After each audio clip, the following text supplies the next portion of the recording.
Ini pasti udah kelihatan juga sih sama orang yang baru kenal sama Boma.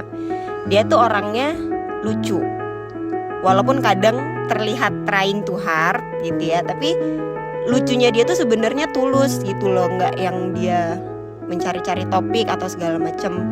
Itu sebenarnya yang paling aku suka dari Boma. Jadi dari awal ketika kenal sama Boma, PDKT sama Boma, aku tuh nggak pernah ngerasa pressure harus menunjukkan sisi diri yang gimana gitu, karena Boma tuh apa adanya banget di depan semua orang, siapapun orang itu.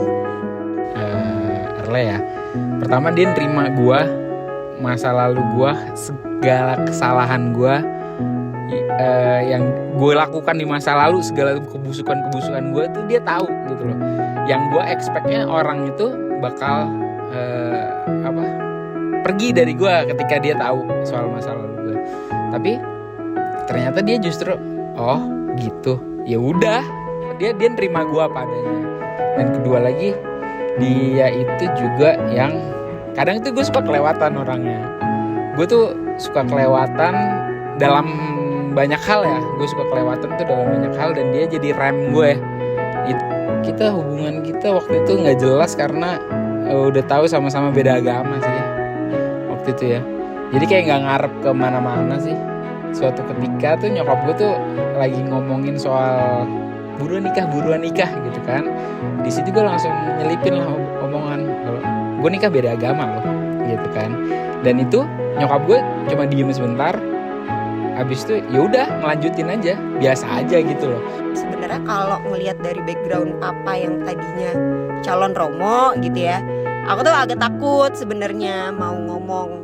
Apalagi kalau misalkan aku dan Buma tuh saat itu belum ada omongan kayak kita mau serius nih gitu loh. Jadi kayak kalau misalkan nanti ternyata berhenti tengah jalan tuh kayak aku punya perasaan kayak aduh malu lagi, males lagi nanti ngomongnya gimana, ngejelasinnya gimana lagi gitu. Malah tuh aku udah kayak assuming plan A, B, C, D. Kalau nggak boleh, kalau misalkan nggak dianggap anak, nggak di ini. Tapi ternyata tuh respon mereka tuh malah yang welcome banget gitu. Ya semoga tetap muda terus sih. Apalagi di tahun-tahun belakangan ini tuh tiba-tiba kita berdua tuh kayak banyak plot twist gitu dalam hidup. Ditinggal mama, ditinggal bapak gitu kan.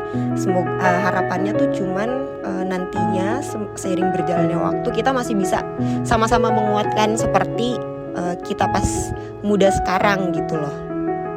Yang gue pengen itu kita tetap jadi teman diskusi, tetap berprogres gitu ya. Karena gue satu hal yang sangat gue takutkan dalam hidup adalah jadi stuck. Nah, gue pengen Erle bisa jadi pengingat diri gue untuk tetap berprogres itu, untuk tetap mengikuti zaman, untuk tetap relevan dengan dunia. Dan ketika gue sudah menjadi orang tua kolot ya tanda kutip ya, dia akan akan ngingetin gue, lu tuh pengen tetap terus berprogres cuy, jangan jadi kolot.